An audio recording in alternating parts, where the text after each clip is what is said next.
Yo, what is going on YouTube? What is going on? So obviously exact same fit as my last video. If you guys watched that, all kudos to you, because now you're back, so that's a good thing. Either you're an old subscriber just religiously watch my videos, or if you're new, welcome. I did a things I hate about my LBZ Duramax last week.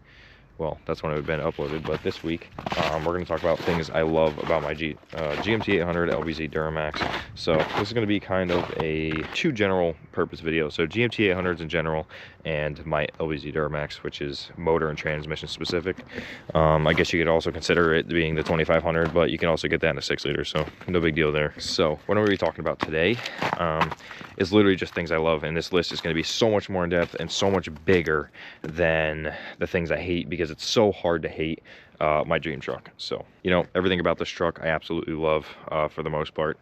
I'm a huge GM guy, so a little bit might be a little bit biased, but realistically you can't deny that the GMT 800 is just a prime specimen when it comes to what a truck actually is. Right off of the rip, the body style, these trucks are just absolutely beautiful trucks, literally.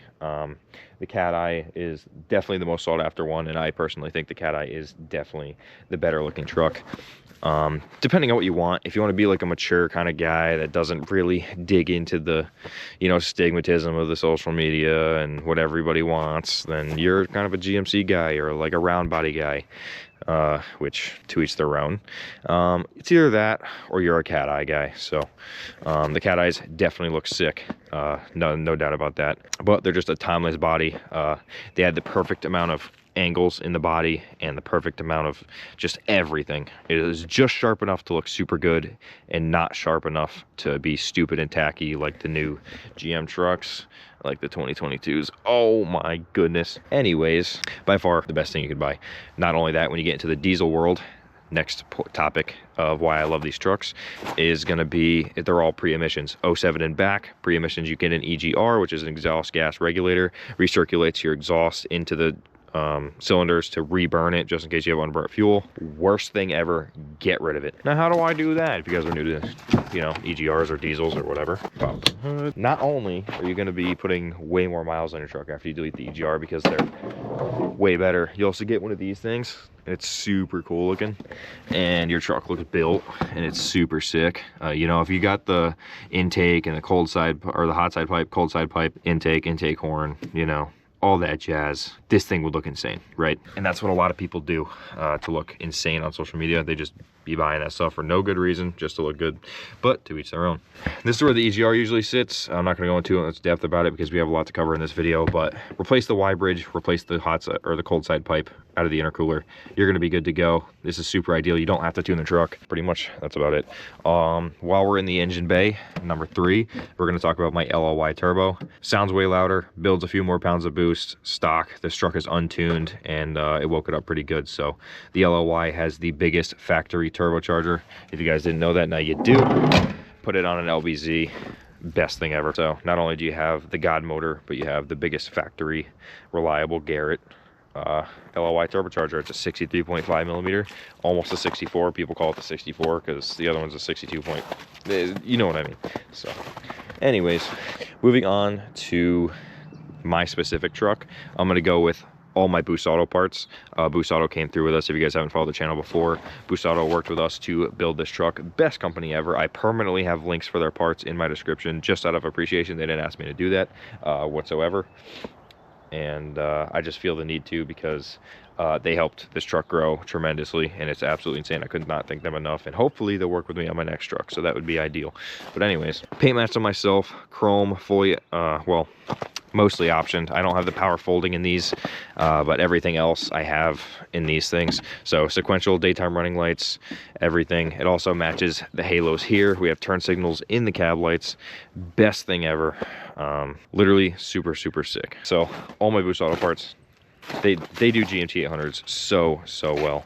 And not only do they have those physical parts, but 2020 style key fob for the LBZ Duramax. Hell yeah. And then We also have a wireless car charger in our center console. This thing might as well be a 2020, right? This thing's super sick, decked out with all the Boost Auto parts you can buy. While we're in there, I'm just gonna go ahead and say, best interior ever. Excuse the mess. High Vis, sponsored parts from the last video. Girlfriend's blanket, all right. So leather, fully loaded with a sunroof. I also have the Unicorn Duramax, which is going to be your sunroof LBZ with the 6-speed. Probably the most iconic duo you could ever have in a GMT 800, let alone Duramaxes in general. This thing is literally insane. Super sought after truck. I listed it for $15,000, and I have probably 200 people messaging me about it. I have multiple people like shoving 15 grand in my face, which tells me we're not going to sell it for 15 grand, and it's worth probably $17,000. But who knows? Who knows, right? Market on these things is going to do nothing but go up, right? You could sit there and argue, who's going to pay $25,000 for a 20-year-old truck? Probably the guy that wants the best truck ever made, a truck that's pre-emissions, and a truck that you're never ever going to be able to buy again. That guy's going to buy this. I didn't personally grow up in one of these trucks, but a lot of people my age did. I'm 24 years old. A lot of our dads had these trucks. You know, I've been around them. Most of your dads, granddads probably bought this thing, right? Granddad bought it new, gave it to your dad. Dad drove it around till it rotted out, didn't take care of it. Your dad's not a truck guy, but guess what? I am, you are. That's just how it's gonna go. So with that being said, market on these things gonna go up. Rot-free LBZ, no way you're ever gonna buy that again. Not only that, they're sought after, man. You can't tell me the market's not going to go up, and if it doesn't go up, it's going to stay the same, and these things will sell for $30,000 to the right person in the right place. So yeah, that's damn near what they cost brand new, but you got to think you literally can't buy this again. And you can buy all the internal parts, right? You blow the Duramax up, you can buy all the aftermarket support is insane. So there's our next topic. Aftermarket support on this thing, ridiculous. There's millions of parts on these things, and they're never going to stop being made because it's just a sought after truck and everybody wants one. Everybody has one. Old guys got them, still kicking around, don't want to buy a new truck. Kids love them because they're an entry-level truck. If you want a rotted out one or one that's not as amazing condition, you can get into one for not so much money, right? So with that being said, aftermarket parts everywhere. You could blow this thing to smithereens and then fix it all with X amount of dollars. You know, you can get the trannies built, tranny parts.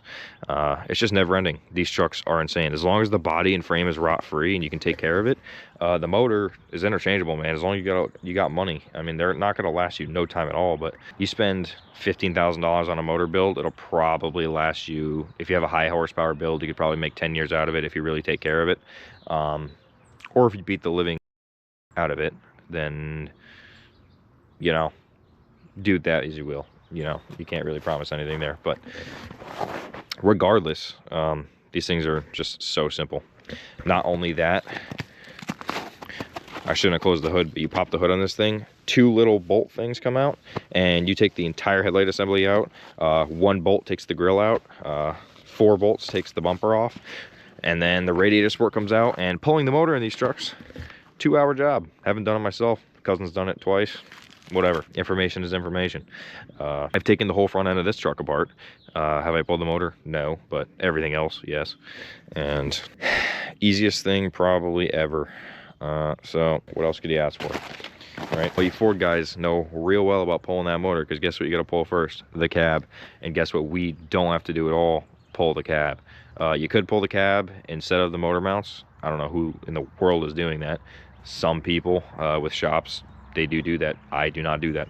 But you Ford guys, you know everything about pulling these cabs off. We don't have to do it. So if you want to get into a diesel and you're worried about the motor, say you blow it up, man, pull the motor out in your backyard. Can you do that with a Ford? Probably not safely. Normally, respectfully, no. Nope, not at all. But it is what it is, man. You can pull the motor out on these things, lickety split, no problems. Yeah, I do a lot of rambling about GMT 800s, but that's what the whole video is for. This is a rambling video. This is about talking about this prime specimen of a truck. Next thing I'm gonna bring up, weird but lug pattern. Lug pattern is super important because it fits So many Dodges, all of your GMT 800s, 07 and backwards, 99 07, and early Fords. I think 99 was the last year, but I'm not totally sure. 8x6.5, super common for wheels, so you can get your hands on literally anything. I have American Force blades in my unit right now, and yeah, man, I got those things for a steal, which is absolutely lovely. Next thing I love about this truck, the way it sounds. So I am a 3-inch downpipe, 5-inch all the way back to a 10-inch tip. This thing sounds absolutely insane. The only thing that sounds better than this is an LB7 or an S400 swapped LBZ. So is what it is. S400 swapped L5P, even better. But GMT 800s, that's what we're talking about here. Yep, this thing sounds absolutely nuts, absolutely ridiculous. I have exhaust videos, etc., on YouTube. So if you guys want to check that out, just go onto the channel. You guys can see the exhaust videos. I have like 2 of them, 2 exhaust videos up there. Nothing much to say about it. GMT 800s. If you want to get a 5.3 gas or entry-level truck, super cheap. If you want to get an LBZ Duramax, probably one of the best diesels ever to exist. Right next to the 7.3 and 12 valve. Those trucks are both way more simple, but these are your common rail fast trucks from those eras. So it's really what you want. But in terms of the Duramax world, LBZ Duramax, definitely known as one of the most reliable, toughest units out there. So if you guys want to get into one of those, that's your best bet. Or an LB7 if you want to just tune it and beat the hell out of it. My cousin does exactly that, and the thing lives up. So I have no complaints about those, which I kind of want to get into an LB7, which could possibly happen. I got a guy in Marketplace willing to trade me a LB7 dually right now. I don't really know if I want a dually. It's super clean and it looks sick, but the dually aspect, yeah, you know, 8-foot bed, crew cab, the thing's GMT 800 the long way type of deal. So not really too into that, but value-wise, I think it's a good choice. But I don't know, man. We'll have to see what comes with it, you know. Lower miles than my truck too, but we're also looking at 120,000 mile LLY. So I'm kind of tossed between the 2 trucks. Dually guy's ready to come yesterday, just he wants to get it done. LLY guy, it's a little harder to meet up because we're 6 hours away. That's another thing, actually. Marketplace is a funny thing because I have a guy that's willing to drive straight to my house from 6 hours away, and then one guy that just will absolutely not do it, and the guy that won't do it is a way worse deal money wise. So debatably losing money there, but you know, what are you gonna do?